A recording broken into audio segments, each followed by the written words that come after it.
everyone. I hope and pray you're doing well.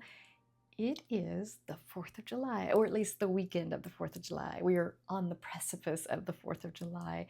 It's, I think, wait, I know what day it is. It is a Thursday. It's a Thursday.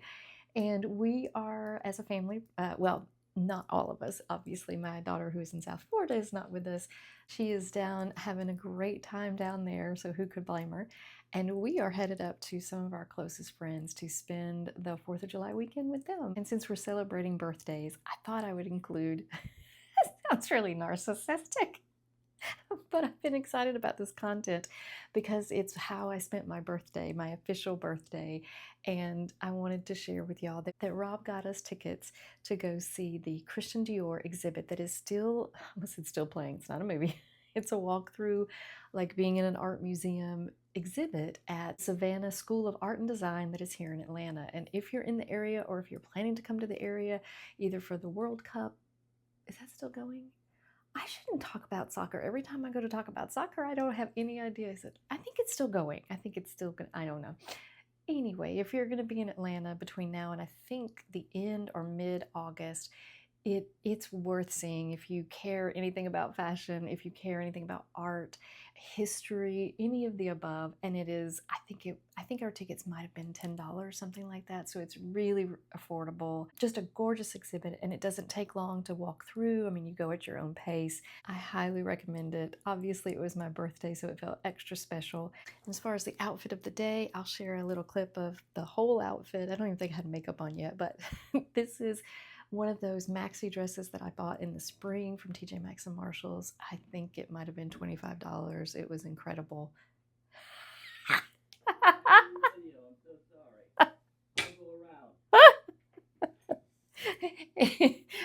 That's that. There you go. That's what happens when you film in front of a door. So I wanted to share the outfit of the day of what I'm wearing. The first day is celebrating the 4th of July. I don't tend to take things super literal. Like, I don't have any Americana flag shirts, anything like that. I don't think there's anything wrong with it. It just doesn't seem to be something that catches my eye or to draw me in to purchase it. And I think that goes back to the whole, what is my style? Does it fit into my style? And sometimes things are just fun, and then I get that too. But today's outfit is this maxi dress that I absolutely love, and I'll explain one of the reasons I'm wearing it today. And this merino wool sweater, you heard me right, it is quite sweltering outside. But, and I know for sure in one of my earlier videos when I was showing this sweater for the first time that I was like, I said something about it, look, it would go great with all of your 4th of July outfits. And I was like, okay, I'm not going to wear this in the 4th of July because it's merino wool. Well, guess what? I feel like I either start out talking about either the weather and or one of my conditions that I deal with, or both. So here you go. The weather is sweltering. The inside, of course, we have air conditioning, and it's lovely. But to be transparent, one of the reasons this video is going out later than I had hoped, as that happens quite often, it feels like right now, is that it is not the fatigue. Yay, not chronic fatigue at the moment. It is not directly because of the insomnia, but it is because I have had a fibromyalgia flare. And my particular version, if you're not familiar with fibromyalgia, there are various and sundry different versions of it. And I'll link a video where I sort of explain what version I have and how that comes about and what it feels like and all of that in greater detail. But basically for me, particularly right now, I do have the muscular version in what they call the coat hanger area of your back. That's your neck and then your shoulder blades and all of that to the middle of the back.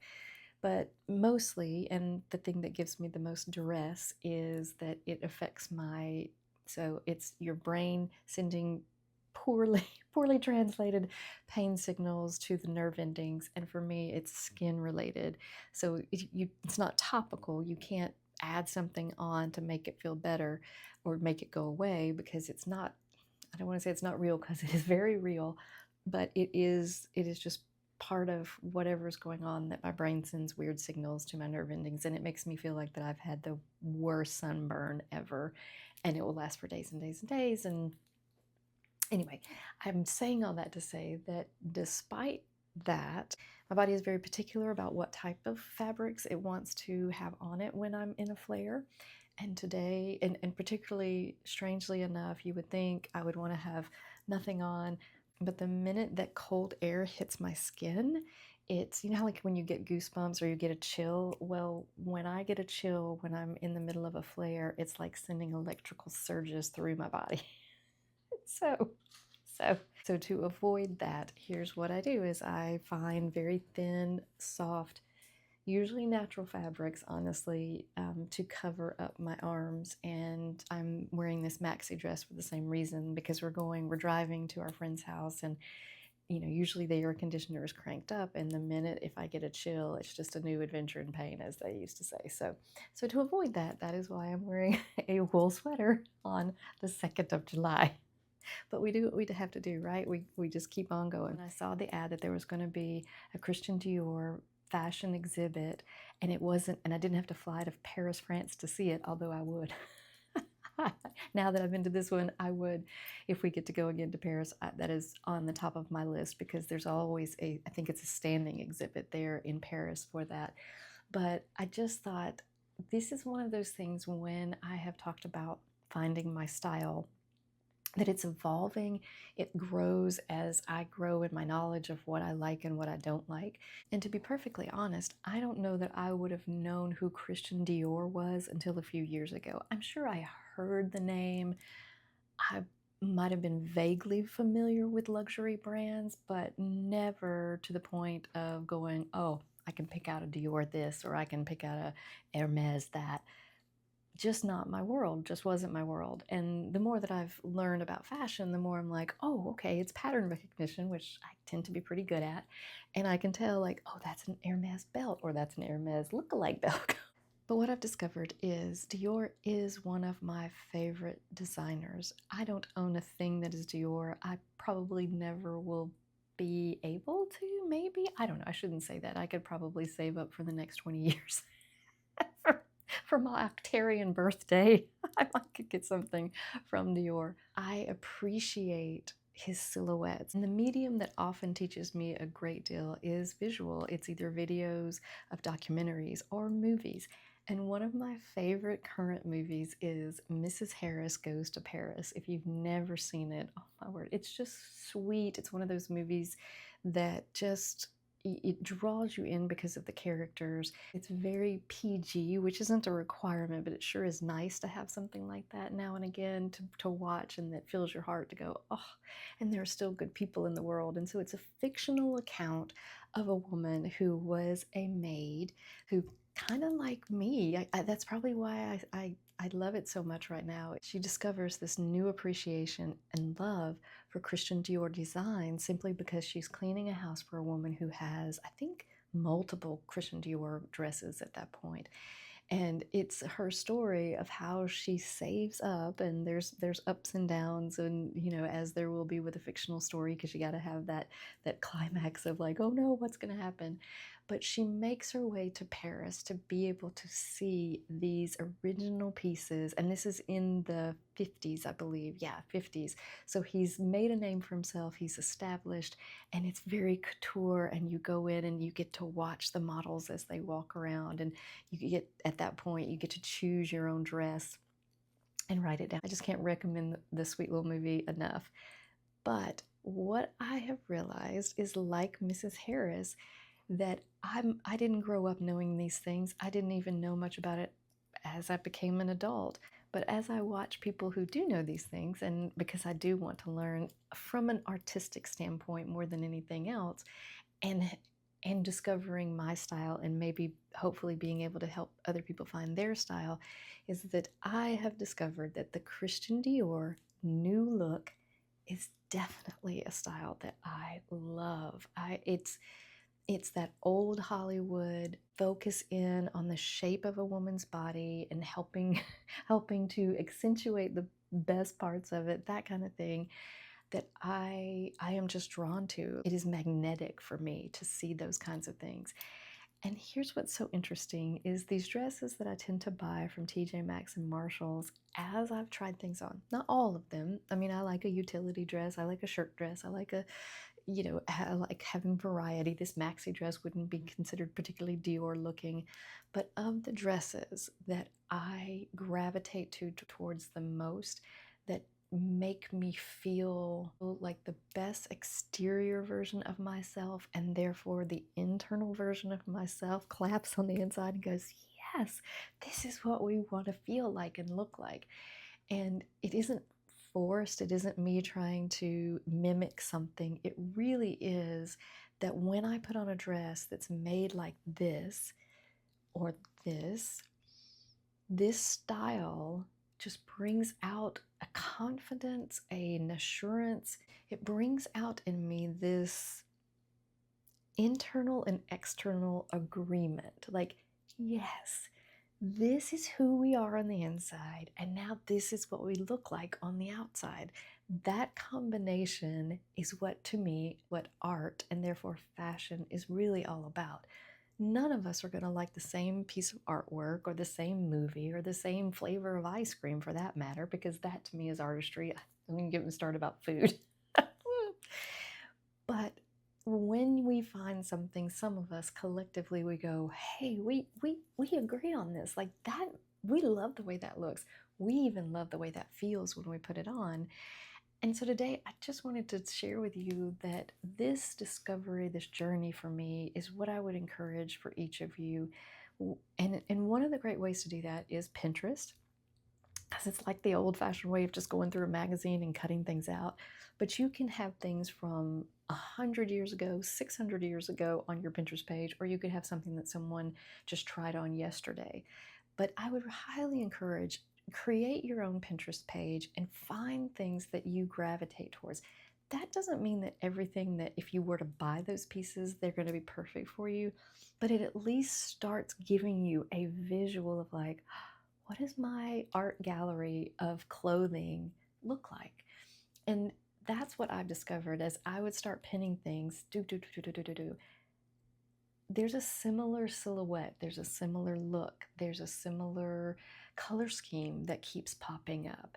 And what's great is I can then recreate that, try that on, go to the store, order it online, put these things on, and then I can go, you know what? That's one of those where it just looks really good on that person, but that is not for me. I've tried that. I think my biggest tiptoe into that was trying on leather jackets, because one of the content creators that I watched early on talked about her love of leather jackets and that we should all have a leather jacket. And so I'm like, cool, I'll get me a leather jacket. I'm glad I didn't spend a whole lot on leather jackets. There are certain types of leather jackets that I realized I like, but nothing like what she was trying on and nothing like what I could see in Pinterest. And I would find myself going, no, no. And what I discovered is if I was going to have a leather moto jacket, it was going to be white and not black, and I didn't want a whole lot of the like buckles and things. I kept moving towards a much more feminine version, a more structured, shapely, silhouetted, if that's a word, version of a leather jacket. So I have a fair number of faux leather jackets that I've either gotten on Amazon or obviously TJMaxx and Marshalls. But I did purchase one real leather jacket. I feel like it was a much more feminine version of that, and I thought, yeah, there I can see myself having the occasion to wear this. Back to Dior. My purpose, my reason for bringing up Dior is I have shared over and over again how this process of talking into a camera and sharing things about fashion has been such a nostalgic journey for me. I mean, it's been a healing, therapeutic. Sorry, I had to take a call real quick. So take 47. So what I've learned is that I have been drawn to that silhouette, those things, since I was a little girl. I've shared that before.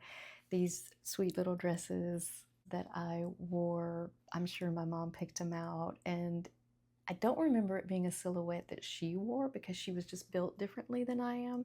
And as you'll see from the video the day we went through the exhibit, there are actual dresses that I have recreated and not realizing that that's what I was doing. But it's being so drawn to that type of style that has solidified something for me One, that I need to trust my instincts on so many things, but even particularly in this, is that that is something, that is a style, that is a look that I have loved since I was a little girl, since I was a teenager, since I was here. This is Rob and I on our honeymoon. My mom made this dress. She made several dresses for me. My going away dress, this black dress that turns out was like this one at the Dior exhibit. And the reason I get emotional about this is because there is a scripture that talks about how we are God's craftsmanship. And one of the versions that I've read, it's that we are God's masterpiece, that we are his poetry. And when I see these things and the way that it makes me feel, it reminds me that the greatest content creator of all time created me, created my mom, created my dad, my beautiful children, my amazing husband, all the people we know and love, every one of you. Like, that level of content creation, if you can allow me that to play with that a little bit, is what I get in awe about when I walk through an art exhibit like that. That beautiful things create emotions in us. And when we stop and appreciate it, and if it makes us feel beautiful, I mean, we are anyway, he tells us that, but when beautiful clothes or beautiful things, when they make us feel a certain way or draw us closer to our Creator, or remind us of the people that we love the most and who may not be with us any longer, all of that is wrapped up in these feelings. Like, this, it was my junior year prom dress. My mom made that stitch by stitch by hand on her sewing machine, day after day, trying things on with me and testing it, and it was this new look silhouette. And so as I walked through that exhibit, I couldn't help but feel her joy of all of these things that I'm discovering. And it was my birthday. And then I look at this dress that she made me, that I wore on my honeymoon, and I felt amazing. Had just turned 23 on that day, because Rob and I got married on May 16th and my birthday is May 17th. And so the day after my wedding was my birthday, and we were on our honeymoon, which is being very generous, because we literally stayed at this retreat kind of place that had, as you can see, there was a carpeted wall. There was carpet on the wall of the fireplace. What you can see is there was a giant hot tub in there and a tanning bed, just so you know. This was the early 90s. One thing about us Gen Xers, we know a lot about tanning. Saying all that to say that I remember being lonesome for my family, even though I was so happy to be on my honeymoon and I was so in love, and it was the first day after our beautiful wedding. But I had never not spent my birthday with my family. And here I was, a newly married woman. And that night when Rob and I went out for dinner, I wore this dress that my mom made for me. And when I was in that exhibit, I remember going, gosh, that dress looks so familiar. I'm sure I've seen it on TV or, on some movie or documentary. And then I came home, and days later, it just hit me. I was like, oh my gosh, that dress is the one my mom made for me, or it's like it. And so that's what I mean. I don't do these videos just for the sense of consumption and affluency and you need more and Madame Blueberrying it. I do them because I have found such joy in realizing, oh, there's a reason I love that. There's a connection I have now to my mom, who is no longer with me. Every time I put on a dress like that, like this blue one, I wore that at Easter, and as people said sweet things about the dress, I said, thank you. This is my mom's favorite color, and I feel like she's with me today.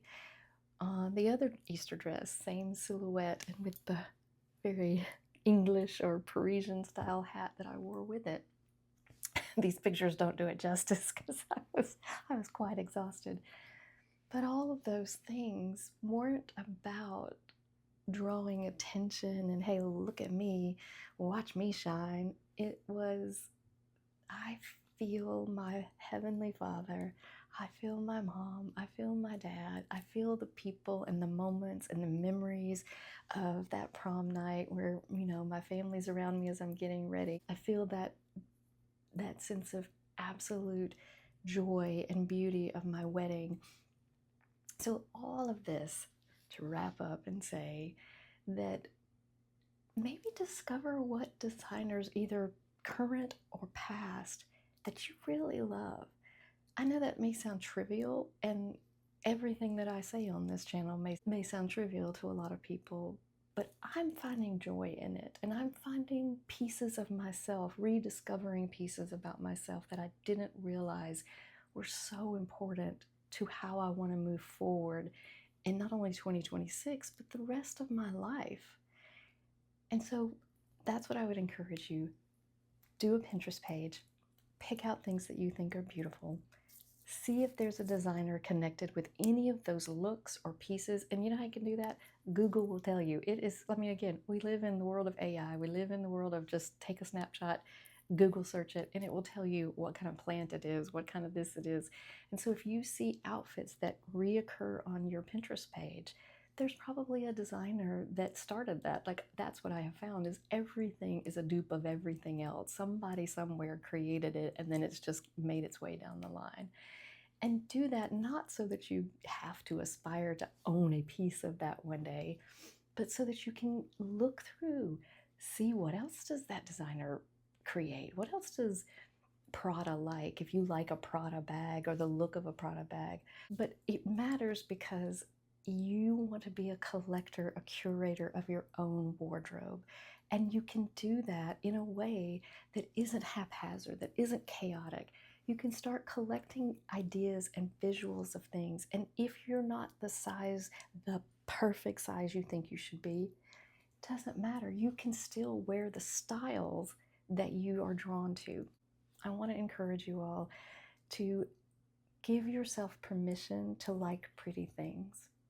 You don't have to be, again, it isn't about like buy it all, soak it all, attain it all. But it is about stopping and going, ah, oh, that's beautiful. And if that's a garden, like if you spend more money on a garden than you do your closet, great. Or if you spend more money on your closet than you do your garden, great. Like, I just want you to know that this is your moment in life right now to be okay with going, I like beautiful things, and I get to determine what that beautiful thing is, and whether or not I want to pursue buying a dress that looks like that, buying a piece of furniture that looks like that, or if I just want to collect visuals on a Pinterest page and create it myself.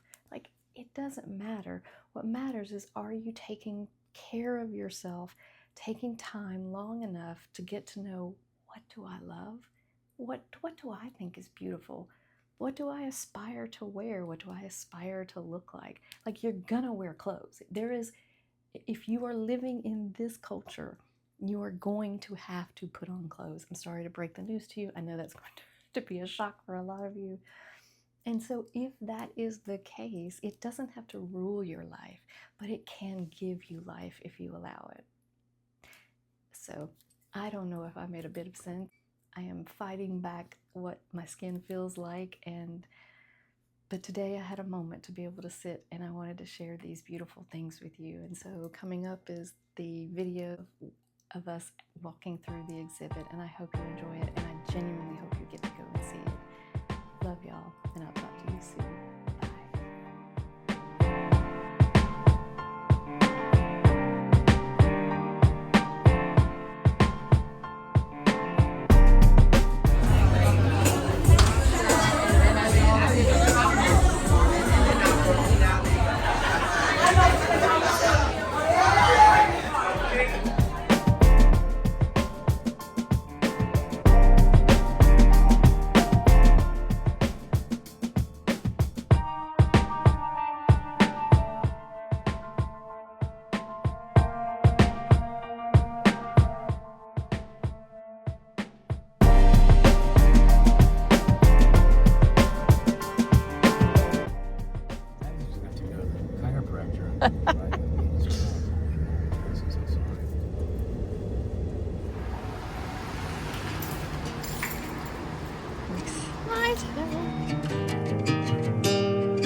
appropriately dressed Random noises. for the Fashion Random Museum. noises. Thank you.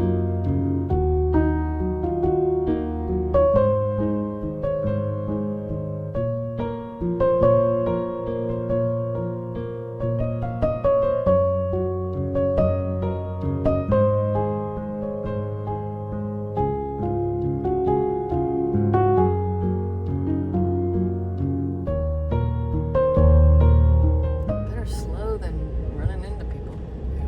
Okay, be careful. It don't understand. Waymo. The ways of the Waymo. Here's the thing. Waymo is going Way more than it 5 miles should. per hour.